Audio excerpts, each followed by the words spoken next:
Olá, gente! Sejam bem-vindos a mais um episódio do Gente que Fala, do podcast de Gente que Fala. E hoje é um dia super especial, é um tema que a gente quer entender um pouco mais e nada como trazer uma pessoa que entende muito desse assunto, uma pessoa referência não só na área religiosa pela qual ele atua, mas também nos ensina através das suas participações nos programas de televisão. Ele tem programas de TV, nas orações que se faz nos programas, né, ele evangelizando. Eu estou falando do padre Kleber Leandro. Kleber, seja muito bem-vindo, padre. Muito obrigado, é uma alegria estar aqui nesse dia especial, né, celebrar Corpus Christi, solenidade do Santíssimo Corpo e Sangue de Nosso Senhor, nesse programa especial, trazendo a graça e a bênção do Senhor Jesus. E eu quero agradecer já o convite de estar aqui contigo. A gente que agradece a sua participação, a gente sabe da sua agenda, né? E olha, eu agora vou passar Eu vou ler, porque é muita coisa que esse homem fez, gente, né? Olha, ele foi ordenado diácono só na Basílica de Aparecida. É uma alegria muito grande ter sido ordenado lá no dia 21 de abril de 2009. Eu sou natural de Guaratinguetá da terra do Frei Galvão, né? Então, para mim é uma alegria muito grande. E voltar, porque depois eu faço meu ministério em Guarulhos, mas voltar a Aparecida para ser ordenado nesse santuário, né, que é o Santuário Nacional de Aparecida. Nossa. Né? Então, até vou falar sobre isso mais para frente, mas é o santuário mariano maior do mundo, não é isso? Maior do mundo. Eu tive a graça de participar desse momento especial e assim, para mim foi uma alegria muito grande, porque quando eu fiquei 10 anos em Aparecida, né? Eu sou natural de Guaratinguetá. E quando eu vim para Guarulhos, falei, esquece o sonho de ser ordenado em Aparecida. E por providência divina eu voltei, mesmo morando em Guarulhos, eu voltei para ser ordenado lá no Santuário Nacional de Aparecida. Vamos saber mais disso, vamos saber mais. Daqui a pouco a gente conta mais. Vamos contar mais.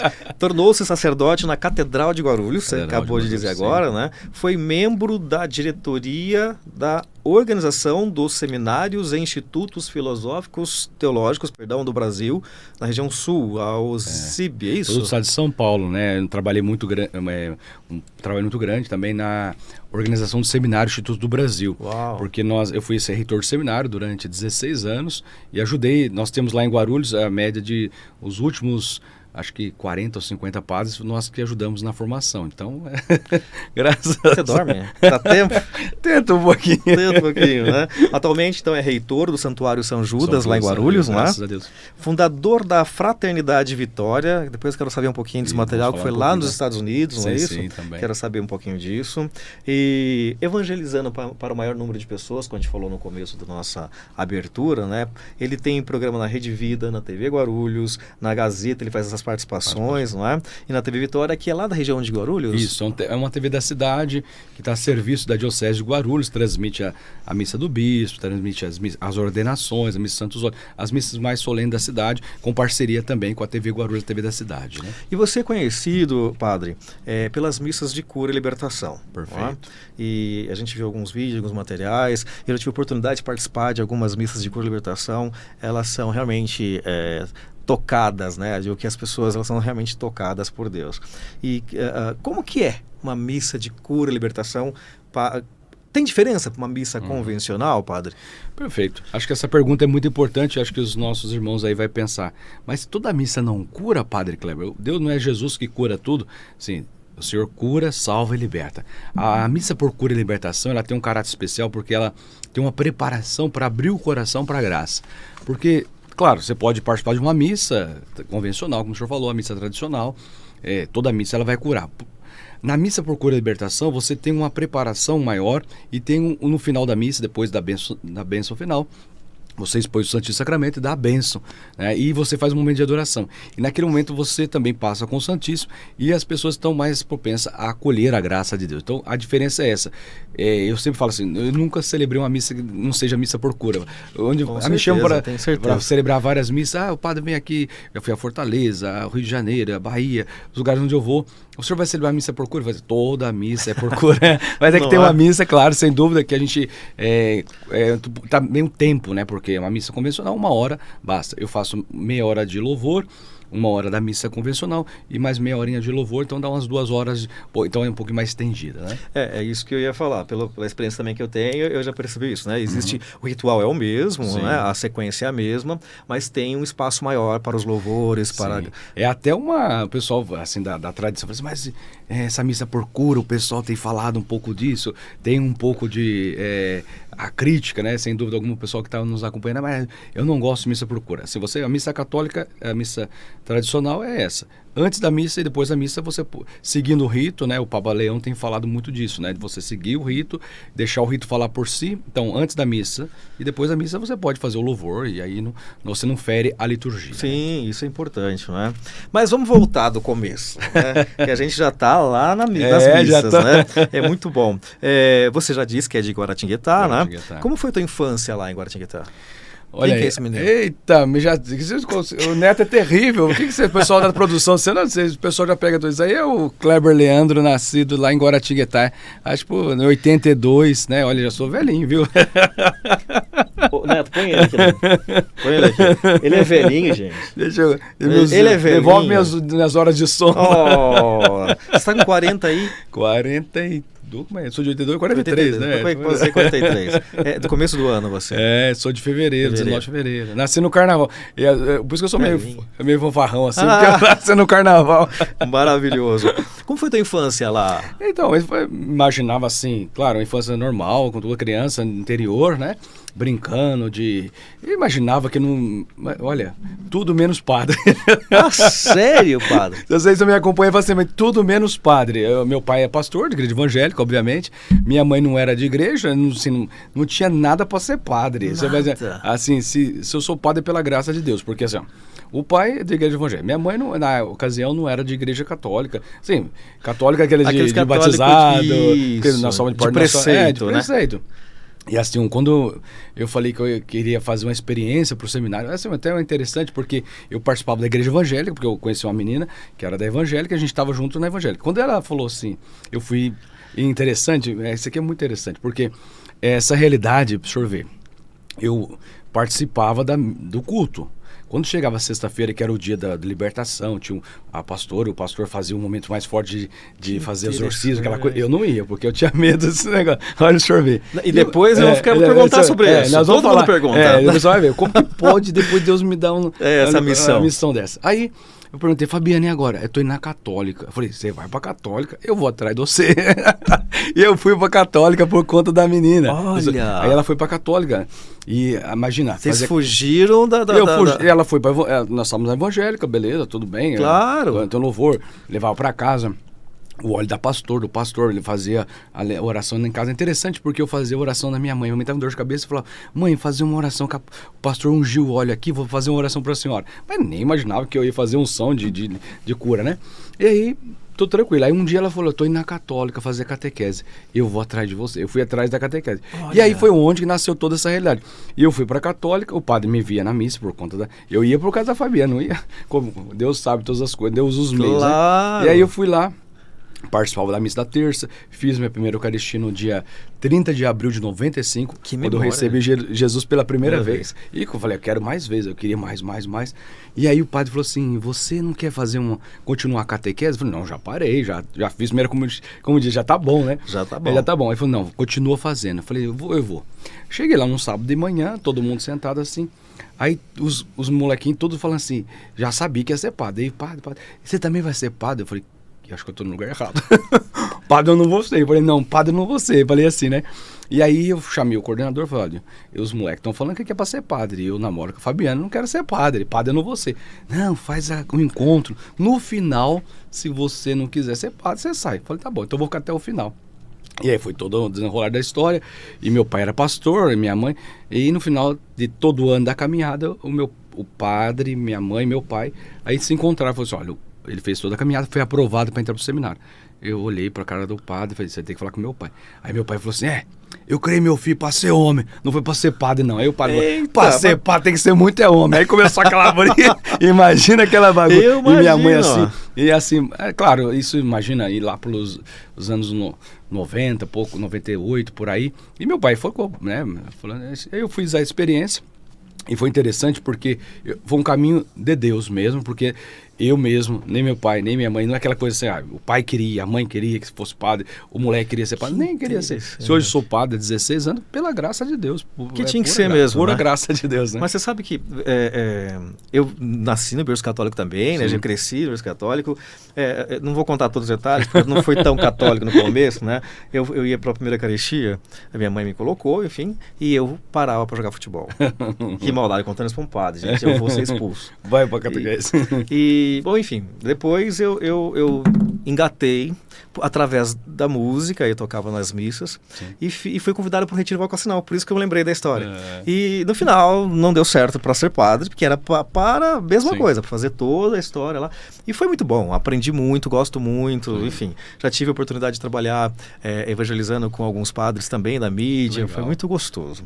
Mas me fez lembrar dessa memória. E falando vocacional. Eu acho que todo mundo tem a sua missão e a sua vocação, né? E tendo você, nada a ver, né? No mínimo, né, seguindo a orientação do seu pai, você estaria de repente na igreja protestante, né? Claro. Na evangélica, e tá aí. Filme forte. E ele é engraçado porque ele falou, quando eu fui fazendo o processo, né, filosofia, quando eu terminava, ele falava assim, agora terminou a filosofia, você vai ser professor. Beleza. Aí terminou a teologia. Eu falei, mas por que você está fazendo teologia? Você não vai ser padre. Eu falei, não vou ser padre, não. Mas o senhor não faz teologia também? Mas a nossa teologia é 2 anos só. Eu falei, mas o meu é 4. Aí ele falou assim, mas terminando a teologia, ele falava assim no interior, você vira um cisco de lá. Eu falei, vou sair. Aí o problema dele é se eu podia casar. Quando ele sossegou, quando eu falei assim, mas você pode casar? Eu falei, posso. Aí ele falou, por quê? Mas você pode padre casa? Eu falei, se eu arranjar uma doida, eu caso. Aí eu já chama doido. Aí ele ficou calminho e falou assim, não, tá bom. Depois ele falou assim, você pode casar? Eu falei, posso.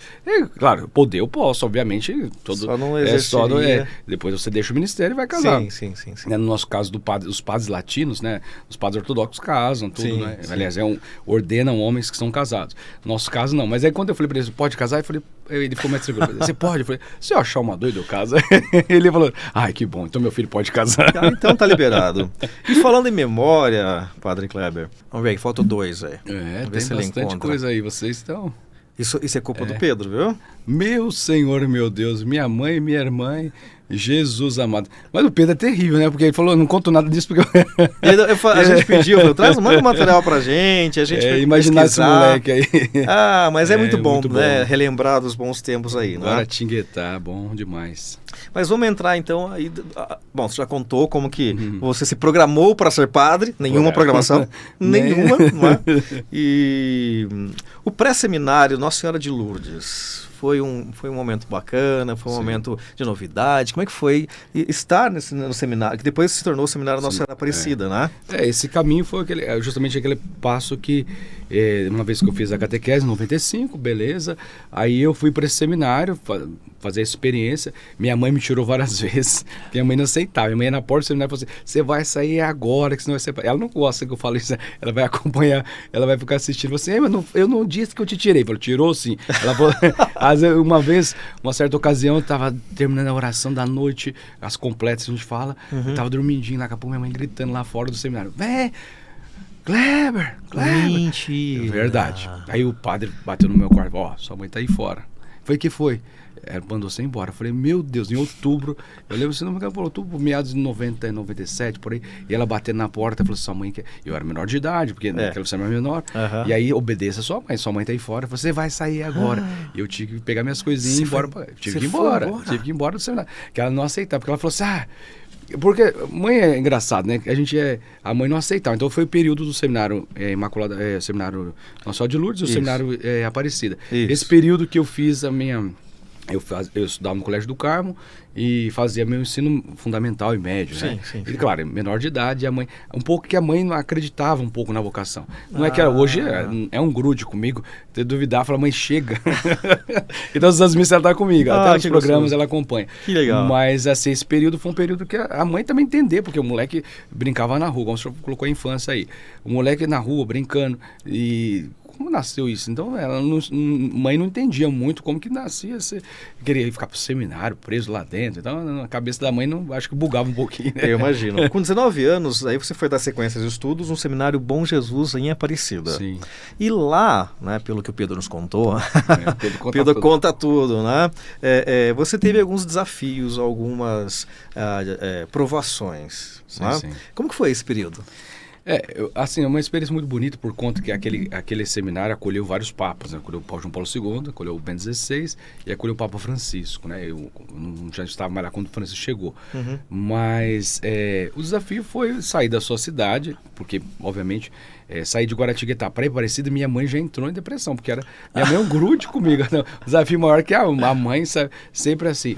E enfrentei todas as batalhas de um seminário maior. Aí lá eu já estava fazendo a filosofia, em 2001, 2002, 2003, 2004, né? Então, em 2004 me formei em filosofia no Colégio Salesiano, né? Eu tenho muito de Dom Bosco na veia também, como dizem, fala Dom Bosco. Dom Bosco, E foi onde eu terminei a filosofia em 2004. Então, nesse período, foram os desafios de terminar a filosofia. Então, eu terminei o curso de filosofia no final, no caso, de 2004. E esse seminário Bom Jesus foi um seminário... Eu peguei o cardeal Dom Luiz Lochaide, que agora ele entrou na crista da onda agora, porque, segundo as más línguas, embora seja segredo de conclave, ele foi o primeiro brasileiro a ser eleito papa, né? E ele não aceitou na época, Ele não aceitou. Assim, nas bocas pequenas, conversando com a gente lá no seminário, a gente sabia disso. Ele falava, assim, como que é muito velado, como que é um segredo pontifício, né? Aquela coisa toda, segredo de conclave.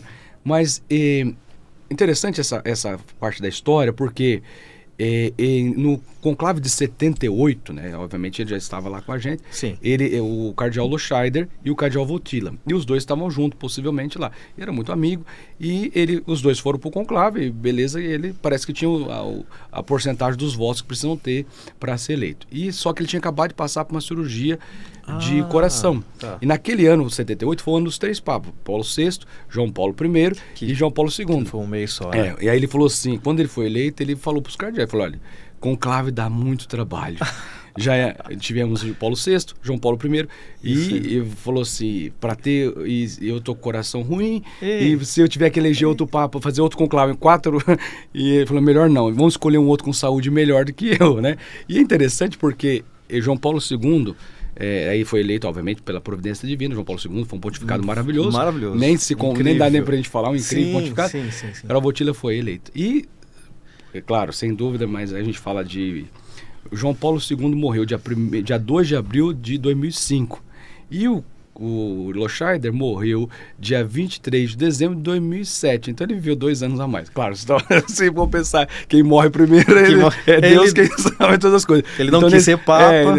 Talvez, dependendo da situação, que tanto cuidar do mundo todo, mas ele falou assim, olha... Mas assim, se for pela regra da morte, ele falou assim, eu vou morrer logo. Mas ele morreu 2 anos depois do João Paulo II. Então, é interessante. E ele contava para nós da sua amizade com o João Paulo II, porque ele é muito próximo do João Paulo II. E lá em Aparecida, o senhor está falando da minha experiência, João Paulo, eu fui crismado por o Lochaide, né? Uau. E ele contava o cardeal Lochaide contava como foi o conclave de 78. Ele contava a história da igreja para nós, como se estivesse contando a novela, o episódio de novela, capítulo anterior. Nós em Puebla, nós em Medellín, ele contava assim, Santos Domingo, 92, a rotina dele era assim, contava a história da igreja. Eu tive a história da igreja, como a gente estava no almoço assim, começava o Lochaide a abrir a boca, você via o homem, uma sumidade, que você olhava assim, Lochaide falando, ele contava assim, a gente ficava abismado.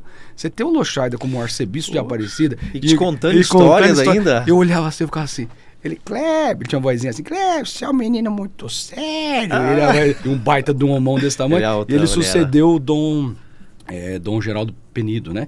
Ele chegou em 96 e quando o Dom Geraldo Penido já estava um pouco mais saúde debilitada, ele falou assim, esse alemãozão aí que vai suceder meu lugar, né? Então assim, a experiência de Aparecida foi muito bonita, muito gratificante. 10 anos eu peguei o Dom Geraldo Penido, Dom Lochaide e Dom Damasceno, que foi os 3 bispos que eu tive, né? Só fera, para dizer bem simples. 2005 você se transfere para Guarulhos, então... A história vai dar 2 programas. Vai dar 2 programas. Não, mas vamos lá, né? E daí, 2009, com 27 anos, então, você se ordena, é isso? É, isso aí. Perdão, você forma diácono primeiro. Diácono, né? Que foi lá em Aparecida, que a gente falou, né? De fato, o ano 2009 foi um ano que eu fui seminarista, 21 de abril de 2009, diácono, e 8 de dezembro de 2009, no mesmo ano, eu fui ordenado padre. Então, foi em 2009 tudo mesmo. 2009. Então, veja tá. bem que no ano de 2009, todinho em 2009, eu vivi as 3 etapas da vida. Pois é. O leigo, Sim, né? sim. O seminarista, o diácono e o padre. Então, foi um ano muito forte para mim. 2009 foi um marco. O senhor colocou a chegada em Guarulhos, sem dúvida alguma, 2005. Eu cheguei dia 28 de fevereiro de 2005. A minha chegada Rapaz, naquela... ele tem muita memória, muita data. Porque foi um marco para mim, deixar a minha cidade no interior e vir para Guarulhos. E olhar aquele mundão, eu falei, meu, o que eu tô fazendo aqui? Eu olhava assim, falei, não sei o que eu tô fazendo aqui. Eita. Mas Deus tem os seus meios. E aí, em 2009, depois de 4 anos, eu me ordenei padre, né? Que delícia. Uma curiosidade, que tenho certeza que você sabe, no Santuário Nacional tem um fragmento da Cruz de Cristo. Sim, sim. A gente brinca que se juntar todos os fragmentos dá umas tantas cruzes, mas algumas são as verdadeiras. Acho que é o Santuário Nacional, obviamente. Eu estive lá em Roma também, na Santa Cruz, né, onde de fato tem a cruz original. Tá. E, claro, em alguns lugares específicos tem a original. É que alguns falaram, tem várias relíquias. Então tem a relíquia oficial da cruz de Nosso Senhor, e no santuário lá nós temos, sim. Uma dúvida para o pessoal que está nos assistindo, você falou de relíquia. Existe relíquia de 1º grau, 2º grau? O que seria exatamente isso?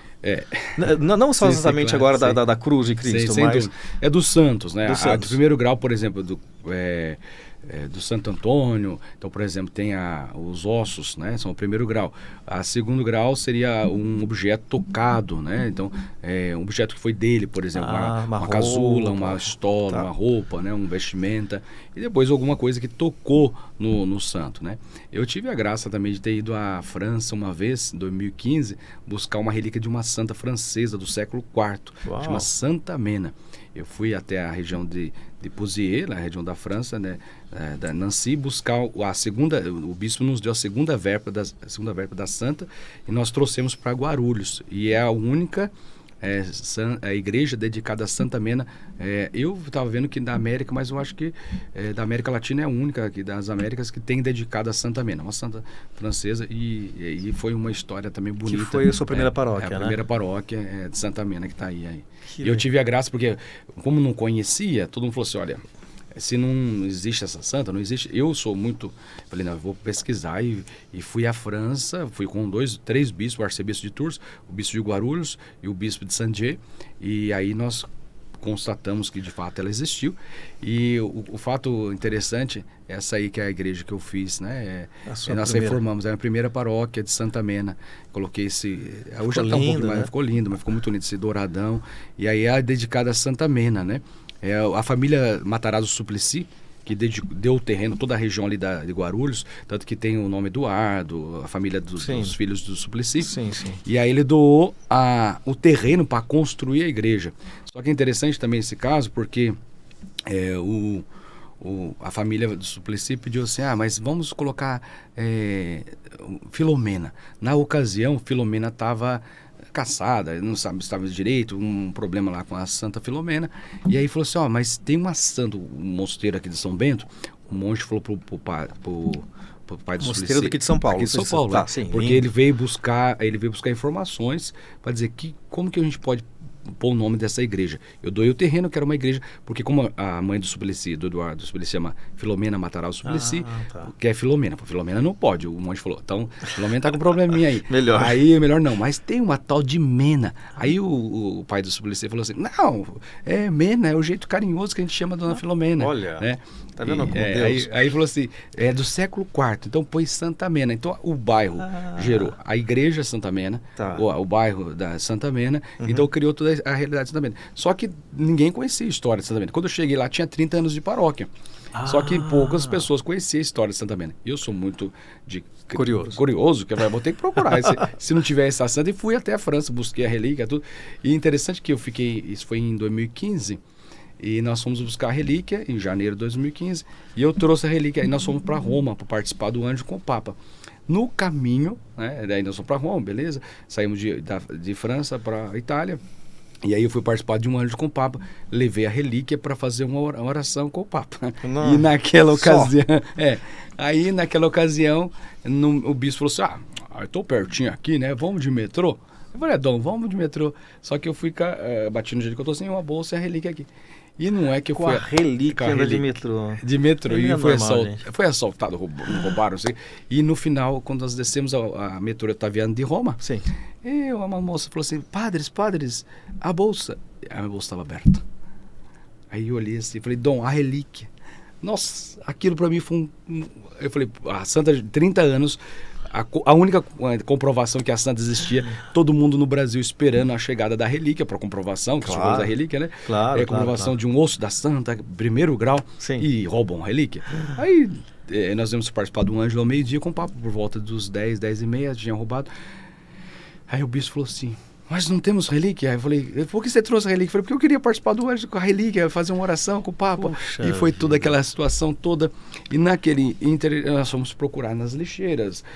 Se alguém pensou que era um ouro, ou pensou que era algum valor, Sim. alguma coisa de objeto de valor, viu que não é nada, jogou fora, o travesseirinho, a relíquia ali. Sim. E aí pronto. Aí nós ficamos ali por volta de 1 hora, o bispo com a cruz peitoral, de batina, esses caras chorando tudo. E o bispo falou assim, ó, liga pro Brasil, cancela a chegada da relíquia. Eu falei, como cancela? Ele falou, aí o bispo falou assim, não tem relíquia. Eu falei, como que não tem? Roubaram a relíquia. Eu falei, vou ligar para a França. Eu falei assim, mas se a gente ligar para a França, amanhã não vai chegar segunda-feira, não vai chegar essa relíquia. Aí ele falou, por quê? Nós vamos levar osso de galinha pro Brasil? Aí eu falei, Dom, ele falou assim, do jeito que você tá, ou nós vamos pro hospital, ou nós vamos pro hotel, ou vamos... Eu não quero saber de anjo com papa nenhum, eu quero a relíquia. Ele falou, não tem relíquia, padre, roubaram a relíquia. Minha nossa.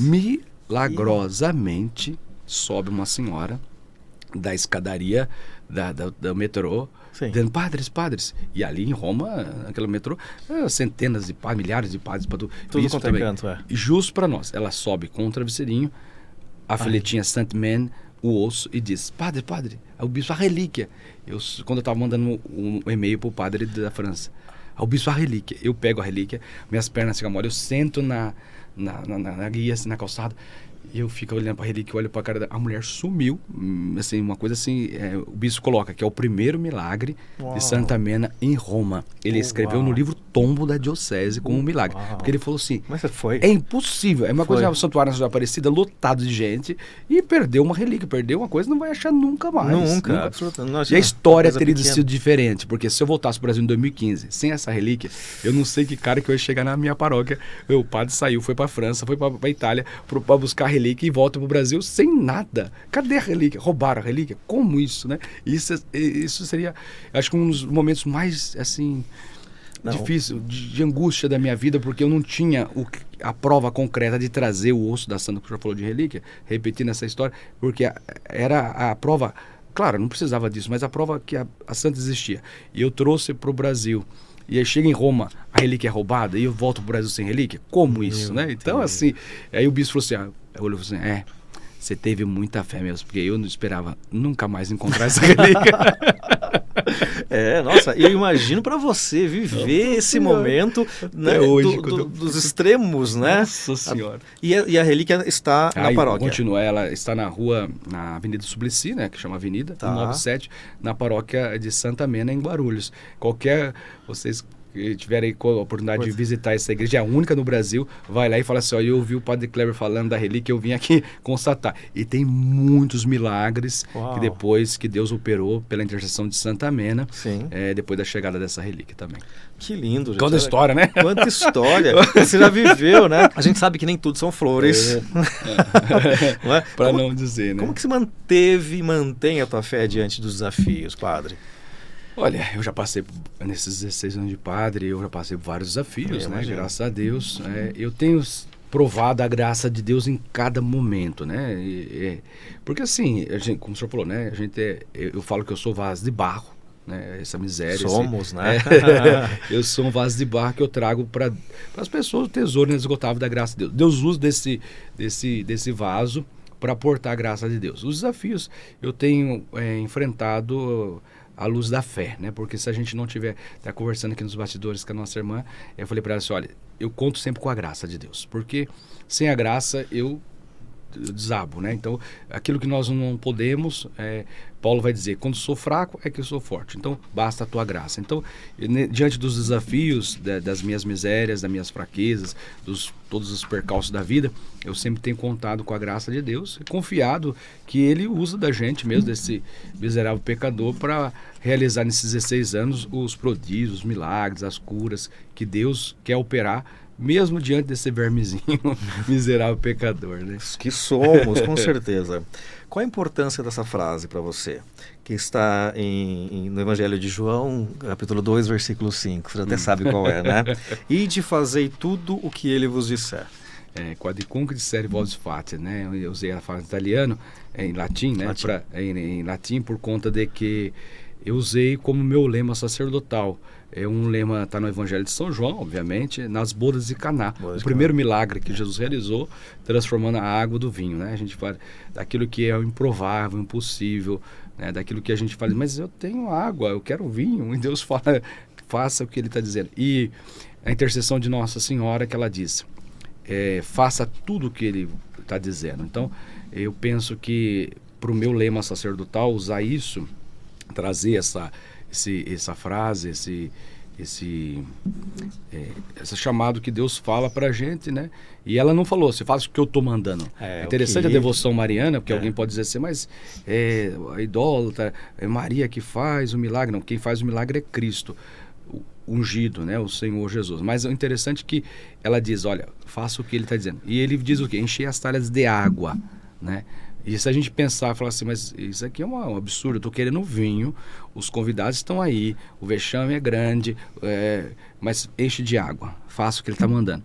Então aquilo que para nós é um absurdo, a gente vai fazer, por obediência à tua palavra. Como diz Pedro, né, diante daquela pesca frustrante, né? Mas lança as redes, mas já pescamos a noite toda. Lançai as redes, né? E atenção à tua palavra lançaremos. Então, atenção à tua palavra, vou encher as talhas de água. O que você vai fazer depois? É o Senhor. É você, né? Aí não tem mais. Então, acho que o interessante é confiar, fazer tudo que eu fizer, dizer, faça o que ele está mandando e confia na graça. 5.000 homens, dois peixes e 5 pães. 5 pãezinhos é o alimento. Eu estive lá em Jerusalém, eu estava com o Dom Edmilson, né? Eu proclamei o evangelho dessa multiplicação dos pães, e numa certa altura a guia falou, o bispo falou, e eu terminei falando assim, me desculpa, mas nós estamos aqui na multiplicação dos pães. Há um esvaziamento do milagre, dizendo assim, não, cada um tinha um bornazinho, 3 pães, outro tinha mais, e juntou tudo e partilhou. Aí eu falei assim, tá bom, se vocês quiserem desmerecer que o Senhor, que fez o céu e a terra, não teria capacidade para multiplicar, isso aí para ele é fichinha, como diz. Aí alguém quer desvaziar o mistério, fala, não foi milagre, não, foi partilha. Eu falo, tá bom, pode ser partilha, mas se Jesus não conseguiu... O dia inteiro o povo estava lá ouvindo, ele não iam comer, não comeu o que tinha ali. Claro, sem dúvida, o nosso Senhor é muito, pode fazer muito mais, né? Atualmente, então, como a gente falou, você está como reitor lá do Santuário de São Judas Tadeu, e você ainda preside, as missas de cura e libertação? Toda quarta-feira, né, começa às 19h30 com o terço poderoso da vitória nas batalhas. O terço que eu também, né, tive a graça de, uma inspiração no retiro do clero, a gente reza nas contas grandes, né, o terço. Essa é a multidão que tem lá, nossa, graças a Deus, né? Que bacana. E a gente faz a bênção do Santíssimo. Então, eu rezo o terço, né, que é o terço da vitória nas batalhas, depois rezo a missa e dou a bênção do Santíssimo Sacramento, né, que é transmitido, padre? A gente faz a transmissão pelo canal do YouTube, né? Ao vivo também. Toda quarta-feira, que horas? Toda quarta-feira às 20 horas. Já não perca a oportunidade. Qual é o canal? Conta aí, pessoal.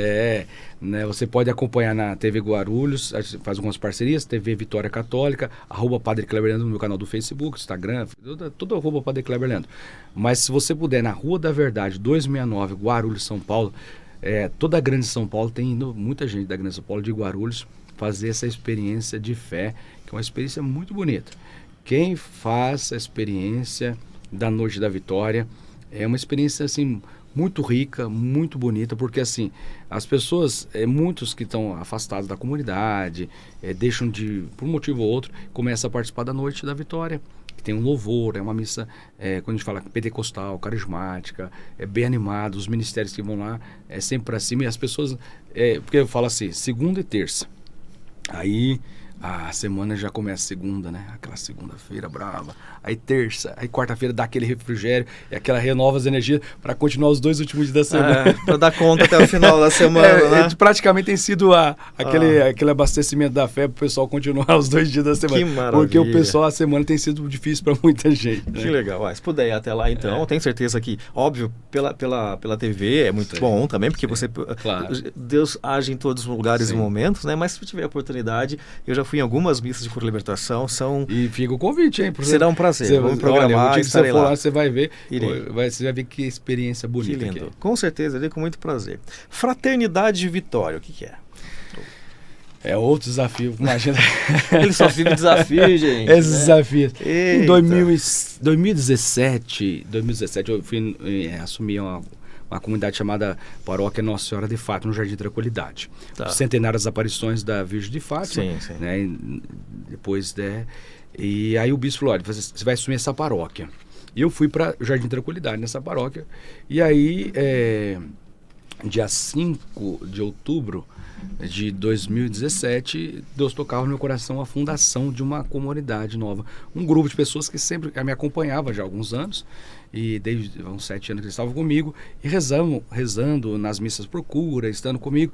E aí essa fraternidade é uma associação de fiéis, né, católica, ele tem um corpo jurídico, tem um corpo, ela também é um corpo da associação mesmo, e esses fiéis se reúnem para fazer as obras caritativas. Eles administram a Rádio TV Vitória Católica, cuidam dos moradores em situação de rua, faz adoração perpétua, produz, confecciona o terço mão a mão. As bolinhas são, né, eu lembro que é de Frei Galvão, igual as pilas de Frei Galvão. Sim. Né, eles confeccionam o terço, padre, tanto o Brasil inteiro que é o terço da Vitória, o senhor não dá conta de fazer. Eu falei, não, enquanto a gente puder fazer mão a mão, porque o terço ele é produzido, confeccionado mão a mão, e depois é colocado no Santíssimo. Eu falei, por que o senhor não pega uma empresa aí que tem para fazer o terço, que aí produz mais rápido, vai para o Brasil? Não, enquanto Deus puder dar força para a comunidade fazer o terço, produzir o terço, porque tem um diferencial, uma coisa claro, muito especial. Energia sua ali, né? O amor seu. Então a ali. gente produz o terço e leva para o Santíssimo e depois...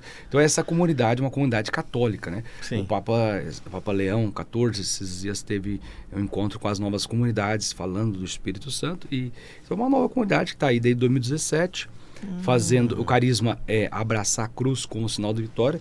Então os membros da fraternidade, eles recebem essa cruz. Né? Sim, linda. Então eles vivem o ano todo, então até Pentecostes. Na ascensão, 40 dias depois da vitória, né, do Cristo sobre a morte, que é a ressurreição, Sim. eles fazem 40 dias de retiro, 10 dias, e aí então em Pentecostes eles recebem a cruz. Então hoje nós temos membros de cruz, a média de 37 membros, tem uns 36 vocacionados, e a gente está caminhando aí com as novas comunidades. Está crescendo, então. Está crescendo, graças a Deus. Se alguém quiser saber mais sobre o endereço de rede social... Hoje a fraternidade tem uma sede própria, que é a Rua Francisco Pucci, número 13, lá tem o Santíssimo exposto, lá tem todo... Mas tudo a Rua Padre Kleber Leandro tem toda a caminhada. Geralmente, a Noite da Vitória nasceu uma experiência para a Fraternidade Vitória viver, só que hoje mais de 1000 pessoas têm feito essa experiência. Em 2024, em outubro, lá nos Estados Unidos, vocês realizaram a Noite da Vitória. O que foi esse projeto? O projeto é a Noite da Vitória itinerante, né? Porque como só acontecia em Guarulhos, e muitas paróquias, várias pessoas do Brasil, do mundo pediam. Aí um padre dos Estados Unidos, da Diocese de Nova Jersey, lá da cidade de Nova Jersey, e ele pediu para que levasse na São James, lá, os padres redentoristas, levar o projeto Noite da Vitória. E então nós fizemos um tour lá, uma caravana toda, e nós fomos levar a experiência do terço, da missa e da adoração. Nós fizemos lá nos Estados Unidos uma experiência bonita de fé, e quantas pessoas que já acompanhavam a gente aqui no Brasil falaram, quando nós chegamos lá, falaram, a gente já acompanha. Tem até um grupo da Noite da Vitória nos Estados Unidos. Então foi a Noite da Vitória itinerante nos Estados Unidos. Foi muito bonito também a experiência. Que legal. Você é convidado aí para vários programas, você tem o seu programa em algumas emissoras que a gente já comentou no começo. Sim. Como que surgiu a ideia do programa? Como surgiu a ideia de evangelizar através das grandes mídias? O Neto sabe do nosso cafezinho, né, Neto? Às quartas-feiras, 9 horas da manhã, antes do programa, antes e depois do programa, sempre tem um cafezinho. Ele me contou, falou assim, o padre chega antes, toma um cafezinho. E tem também, era um evento, sabe? Assim, a gente faz um evento, porque assim, o programa Batalha Diária nasceu, a Cássia Franco, grande amiga também, nós fomos participar de um programa participar de um aniversário, e o Pedro Campos, que é da TV Aparecida, que hoje é o meu diretor, produtor da programa, tudo, ele falou assim, aí a Cássia falou assim, você tem programa? Por que você não põe o Padre Kleber na TV Guarulhos, faz um programa com ele? Eu olhei pra cara dele e falei assim, esse caipira, não sei nem falar direito, como que eu vou fazer um programa, né? Aí eu olhei e falei, não é possível. Aí foi nascendo, falou, faz um programa. E aí foi nascendo a proposta, conversamos com o Fernando Mauro, aquela questão toda aí, e fomos para a TV Guarulhos. E assim, graças a Deus, hoje nós temos um programa de muita audiência, chama Batalha Diária, é um programa que eu proclamo a palavra, medito, também a gente traz os convidados, e um programa de entrevista, fizemos vários assim com plateia também, às vezes a gente foi gravar fizemos alguns programas já participou também Franca Guiar com a gente, a Fátima Leão, Adriana Ribeiro, foi um evento, foi vários eventos que nós tivemos, várias pessoas, os figurões, João Mineiro, o Marciano, né, da dupla, as Galvão também, agora as duas estiveram conosco, ganhou o beijinho doce das duas, assim, foi uma coisa que legal. Então esse programa tem sido muito bom. E assim, claro, a gente evangeliza, reza, tem entretenimento, então Batalha Diária já está há alguns anos aí, então a gente está fazendo aquilo que Deus pediu, mas nunca imaginei fazer programa, não. Ele não ia ser padre, tá? Não ia fazer programa. Não, mas eu confesso que é Deus agindo, porque eu falar, vai fazer programa de televisão, eu falei, não. Eu falei, esse caipira não sabe nem falar direito. Imagina, é humilde, gente, imagina. Lá de Guaratinga, tá. Nós falamos, a gente conversou bastante, nem sei se foi no bastidores ou foi aqui no ar, gente, que sobre a partida do padre, do Papa Francisco. Acho que foi nos bastidores que eu falei de Carlo, né? E aí conte lá que você foi para uma situação, não é? E queria saber também, emendando a pergunta, o cardeal, que foi, né, também improvável de alguma maneira, não é? O que você vê no novo Papa, no novo papado, na verdade? Sim. Eu lembro que no dia 21 de abril de 2025 agora, né? Eu já estava com a viagem marcada para as 18 horas. E na madrugada, aqui no Brasil, né? Sim, a gente recebe a notícia que o Papa Francisco faleceu. Eu ligo para o Dom Edmilson, acordei aqui, olha, como eu vou fazer? Eu estou com viagem marcada para ir para a canonização do Beato Carlo Acutis, né? Então, eu tinha um grupo de jovens que nós íamos para a canonização. O Papa morreu, obviamente cancela, aí todo mundo, cancelou a canonização, porque seria no domingo posterior do dia 25, né, dia 28, 27, né, a canonização. Eu, viagem marcada, ele falou, vai, que funeral de Papa você não participa, né? E foi tão, assim, claro, um momento marcante, você via, assim, eu cheguei em Roma, né, no funeral, participei do funeral, é interessante porque eu não imaginava participar do funeral, eu não ia para o funeral de Papa, eu ia para a canonização. Sim. E cheguei lá, eu passei na fila, até os primeiros dias estava uma fila quilométrica, aí ele abriu até a madrugada pro velório. Sim, foi. Eu passei a primeira vez, na quarta-feira, que eu tinha ido a Milão, voltei de Milão, aí passei na primeira quarta, passei assim a fila e fui embora. Eu falei, mas eu não estou satisfeito só passar quando não passou, né? Aí fiz uma selfie lá, que deu um burburinho. Como que pode fazer uma selfie? Mas o Papa tava lá longe, o caixão dele tava lá. Aí brigaram comigo. Não, porque aí o Pedro Campos falou, tira essa foto do ar, pelo amor de Deus, não pode fazer foto. Mas foi umas coisas que o Padre Kleber faz, que às vezes dá uns B.O. da vida, sabe? Eu publiquei, fiz assim uma selfie, o Papa tava lá. Eu lembro que o caixão tava lá e passei. Aí eu publiquei, falei, passei aqui, despedida do Papa Francisco, e aí começou a metralhar. Aí começou, que falta de respeito, não sei o quê. Mas não foi falta de respeito, eu até pedi perdão, aí tá bom. Aí eu não me contentei, dei a volta, peguei minha carteirinha de padre, tinha um segurança assim, do jeito que eu falo. Eu quero ir lá. Ele olhou na cara. Speak English? Não, speak English não. Italiano não, italiano. Aí eu falei, eu parlo italiano? Eu falei, não vale nada. Eu falo meu. Aí ele mostrou a carteirinha, ele olhou assim. Ele é ótimo. Aí ele falou assim, vou mostrar a carteirinha. Não. Aí um outro falou, mandou pro outro. Ele quer fazer o quê? Eu queria entrar. Aí eu falei, mas eu entendi que eu queria entrar lá no cercadinho, porque aqui ficam as autoridades, os cardeais e os chefes de Estado. E o lado de cá, eu falei, eu quero ir lá. Ele falou assim, mas acho que ele viu que eu não estava tão insistente, mostrei a carteirinha e falei, deixa eu passar. E eu fiquei do lado ladinho do caixão, me ajoelhei aí você lá. não tirou selfie. Não, aí não podia tirar selfie. Daí tirei o meu terço do bolso, ajoelhei, tinha um genuflexório assim, bonitinho, ajoelhei do lado do caixão do Papa. Aí eu fiquei do lado assim, aí eu fiquei, acho que uma meia hora orando. Aí eu falei, olha, Papa, eu fiquei do lado do Papa Francisco, eu falei, olha, rezei por ele, rezei o terço da vitória, fiquei ali um pouco, falei, daqui ninguém me tira, né? E foi passando o chefe do Estado, o Cardeal Ré, que é o de 91 anos, que foi o decano, foi trazendo todo mundo, vinha os chefes de Estado, e eu lá ajoelhadinho, falei assim, quem diria que eu estaria aqui do lado do Papa Francisco, o chefe de Estado todo passando, e eu quietinho lá. Depois que eu rezei meu terço, aí eu saí, passei ali do lado do caixão e participei da missa da exéquia dele, até o corpo ir para a Basílica Santa Maria Major. E eu fiquei hospedado pertinho da Santa Maria Major, onde ele está sepultado. Então, eu vivi esse momento maravilhoso, claro, sem dúvida, fala morte do Papa, né? Mas assim, foi muito... é uma transição, né? Acho que todos nós vamos passar por isso. E eu vivi isso com um momento assim muito forte. Então, eu tive a oportunidade de participar da missa Ezequiel, ficar do lado dele, e vivi o pontificado do meu ministério, foi praticamente 12 anos com o Papa Francisco, né? Então, essa riqueza que foi o pontificado dele, essa abertura, com todas as críticas que eles podem fazer da abertura, mas eu tive a graça de viver. E só não consegui viver o conclave, né? Porque aí a gente tinha que voltar para trabalhar, porque eu tinha que ganhar meu dinheiro honestamente. Eu tinha que voltar, o pessoal me esperava no santuário. Eu tinha que voltar. Inclusive, voltei dia 28, porque todo dia 28 tem missa no santuário. 7, 10, É porque 12, é São 15, Judas. E eu tinha que voltar correndinho. Então, os jovens ficaram lá, eu voltei. A canonização seria dia 27, se ele não tivesse morrido, obviamente. E aí eu voltei dia 28 por conta das missas. E aí, mas antes de voltar para o Brasil, eu fui a Assis para visitar a igreja onde está o Carlo Acutis, né? Onde está o corpo lá. Praticamente o corpo dele tem um pouco de cera, mas está incorrupto, né? Então, por conta disso, ele está até exposto lá. Eu tive a graça de poder visitar. Falei, olha, já que você não...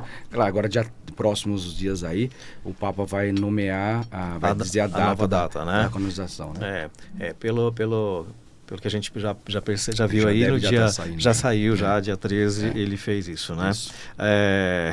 Eu ia fazer uma brincadeira, gente, que ele deve ter saído da televisão o tempo todo, ajoelhado do lado do... Não, mas a emissora, e eu lá ajoelhado, as comitivas dos chefes de Estado chegavam e eu lá olhando, mas assim, o pessoal falou, mas a CEL foi o que mais deu... Quantos cardeais, quantos bispos, não fizeram isso, gente. E eu tive a graça de estar do lado do Papa, assim, cara...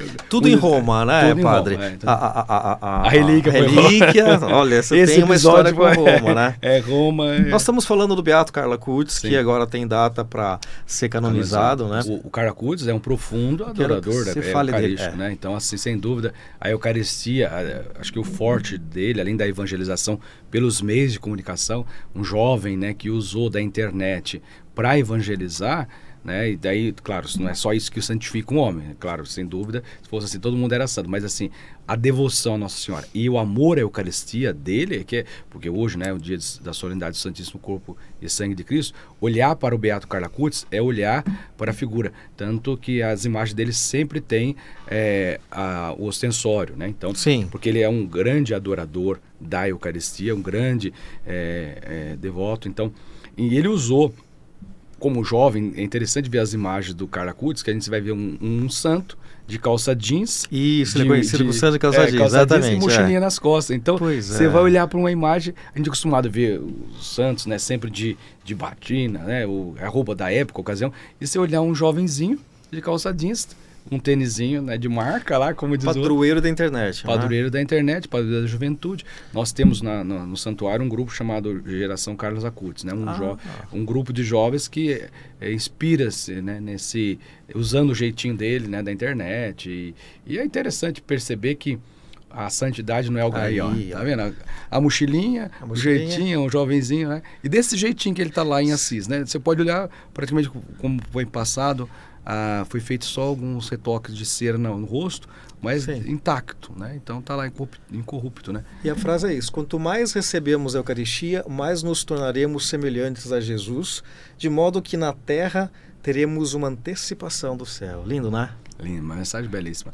E claro, falando da Eucaristia hoje, né, da solenidade, comungar, receber Jesus, né? Nós nos tornamos, quem come a minha carne, bebe o meu sangue, permanece em mim e eu nele. Então, semelhante a Jesus é permanecer nele, né? Ele em nós. Então, nós somos o acessório vivo. Esse santo, né? Podemos assim já dizer, Sim, São Carlos Acutis, ele é, de fato, o grande adorador da Eucaristia, né? Ele levou os jovens, através dos meios de comunicação da internet, a adorar Jesus, a viver essa semelhança a Jesus, né? Adorando, né? E Carlo ele foi menino, não é? Ele jogava futebol com os amigos, ele brincava, ele dizia que a única fraqueza dele era jogar videogame, né? Ele é maravilhoso, né? Então, imagina, os jovenzinhos se identificam. Os jovens que não estão comendo, olha para ele e fala assim, então eu posso ser santo, porque né, jovenzinho foi santo, se tornou santo. Então... Pois é. E a história dele é muito bonita, eu já tive a oportunidade de ler algumas vezes. Eu sou muito, não é fã, porque a gente não é fã, claro, né? Mas eu sou fã da história. Admiro dele, a história. Né? Admiro total, mas nesse sentido e uma outra fase dele interessante também, que vai para a juventude, que ele falou assim, semelha sempre a dizer, olha, Deus nos fez originais. Isso, né? Então, mas morremos como fotocópias. Eu conheço isso é lindo, essa já sabe.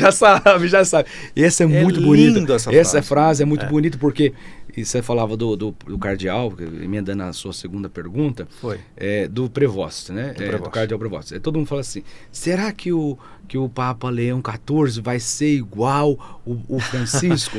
Eu olhei, será que o Francisco vai ser igual a João Paulo II? É sempre ter começo, não, né? É original. Nós não podemos ser fotocópia de ninguém.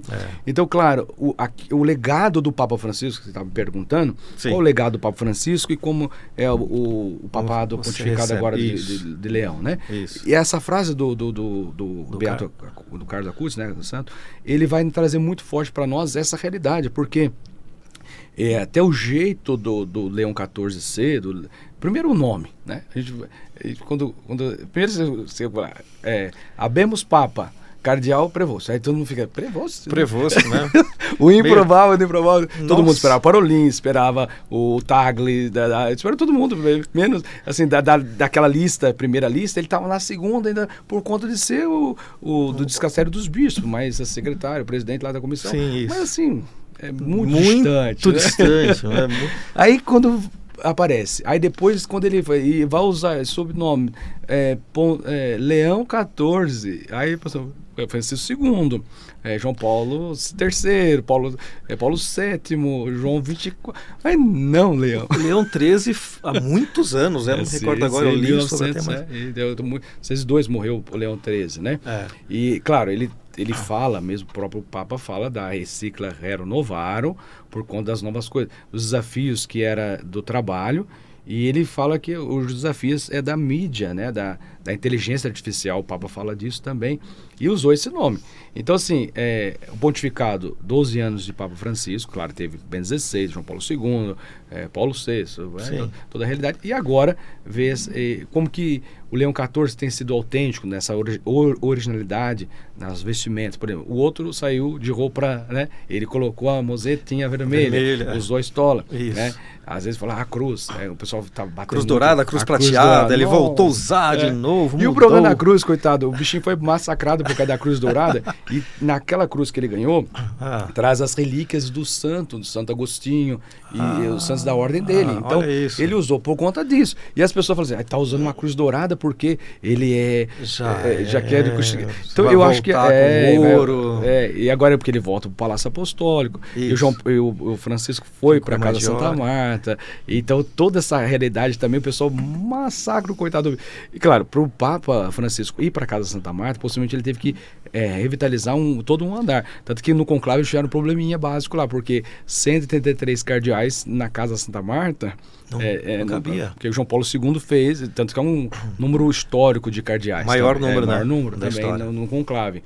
E o Francisco ainda usou o espaço que não cabia todo mundo. E agora pro Prevost voltar, pro Leão voltar para casa, para Palácio Apostólico, ele vai ter que fazer a reforma, que também ficou, né? Então toda a estrutura. Mas a questão, acho que independente da situação, eu penso, um agostiniano, norte-americano, viveu toda a sua missão no Peru. Eu acho que toda a realidade dele, ele tem trazido a centralidade. Eu acho que assim, Ele não, a palavra dele é assim, se ele falar assim, esse copo aqui com água, ele não vai dizer, esse copo tem o quê? Não, ele não deixa dúvida se é água ou se é cachaça. Ele não diz, isso aqui é água. Isso aqui é água. Claro, né? É bem claro. Então, os discursos dele é muito bem claro.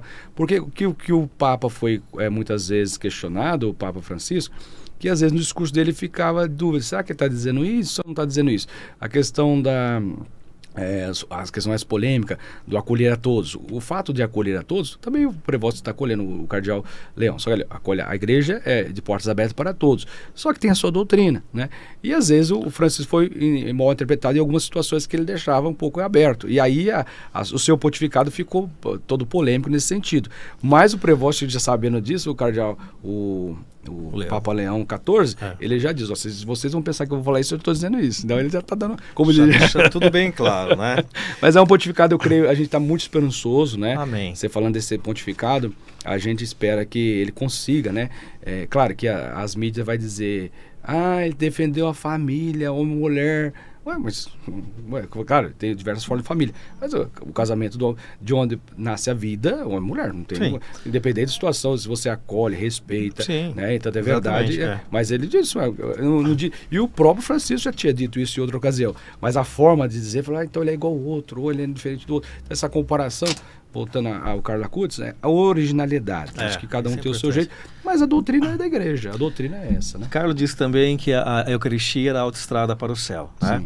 E hoje a gente comemora, celebra, na verdade, não é? O Corpus Christi. Então, duas questões já.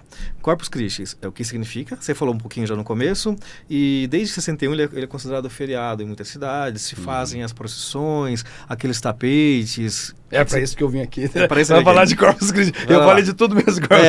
O nosso tempo vai rapidinho embora. Esse padre que ele falou de tudo. Mas solenidade. Vamos fazer mais um agora, hein? Tá Se você me chamar, eu venho com muito gosto. Vai estar convidado. A gente vem. Assim, solenidade, o próprio nome chama solenidade, Santíssimo Corpo e Sangue de Nosso Senhor Jesus Cristo. Quando Jesus pegou o pão e disse, isto é meu corpo, tomou o vinho e disse, meu sangue, então ele não diz faz de conta. Então a Eucaristia para nós, obviamente está lá, a Eucaristia, aquilo lá não é um símbolo, né? Para nós é presença real. Então para os cristãos católicos, né, a Eucaristia, a hóstia consagrada, uma vez que o padre impõe as mãos, pede ao Pai que envie o Espírito Santo para que transforme no corpo e sangue, naquele momento já não é mais pão, já não é mais vinho, mas é o corpo e sangue de Cristo. Então essa solenidade é justamente para exaltar, enaltecer e mostrar a presença real de Jesus. Por que tem essa festa hoje? Por que é feriado? Por que é celebrado com uma solenidade? Porque houve as heresias dos tempos que dizem, não, é uma aparência, faz de conta que... Não tem nada de faz de conta. Nosso Senhor é claro em dizer, Jesus, é meu corpo, é meu sangue e pronto. Então, assim, solenidade mostra. E os cristãos católicos saem às ruas, onde é feito os tapetes de Corpus Christi, com o ostensório, com o corpo de Cristo na hóstia consagrada, mostrando publicamente a fé dos cristãos católicos na presença real de Jesus. Então, por isso que nós temos essa solenidade tão importante no dia de hoje. Padre, olha, o assunto o senhor já quer terminar o programa? Olha, não acredito. Fala com o Fernando Mauro. O Fernando Mauro, olha. Fernando, dá mais tempo para ele pra gente falar mais. Dá mais tempo. Você já está convidadíssimo pro próximo. Porque, assim, eu quero que você fale 1 minuto só, que é o nosso final de tempo mesmo. Eu queria colocar ele em polêmica, mas não vai dar tempo. Põe em polêmica. Próximo programa tem polêmica. Tem polêmica. Eu vou deixar a pergunta aqui, ele responde rapidinho, depois ele vai discorrer dela. Ele fugiu quando era criança do exorcismo, e o que aconteceu, padre? Ai. Essa pergunta pode ficar para depois. Eu fui para Roma fazer o curso de exorcismo. Eu falei, lembra dessa história toda? Eu fiz tanto o primeiro curso de exorcismo no Brasil, em Rio de Janeiro, com o cardeal Dom Orani, e fiz também em Roma. Então eu tive a oportunidade de ter o curso de exorcismo e o curso de libertação. Então, como diz, Deus é fuxo.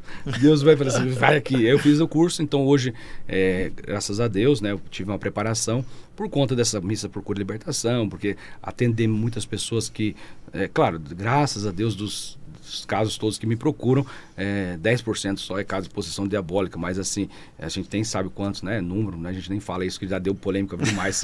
Quantos casos de possessão diabólica a gente procura. Pois é. Mas assim, só para encerrar o programa, a gente fez o curso e a gente tem acompanhado alguns casos e Deus tem feito a libertação. Aí você vai contar uns casos pra gente Deixa na próxima vez. Cenas do próximo capítulo. Boa. Padre, obrigado pela sua participação, pelas explicações, pelas explanações, pelo conhecimento da tua história. A gente também, né? Fernando, né?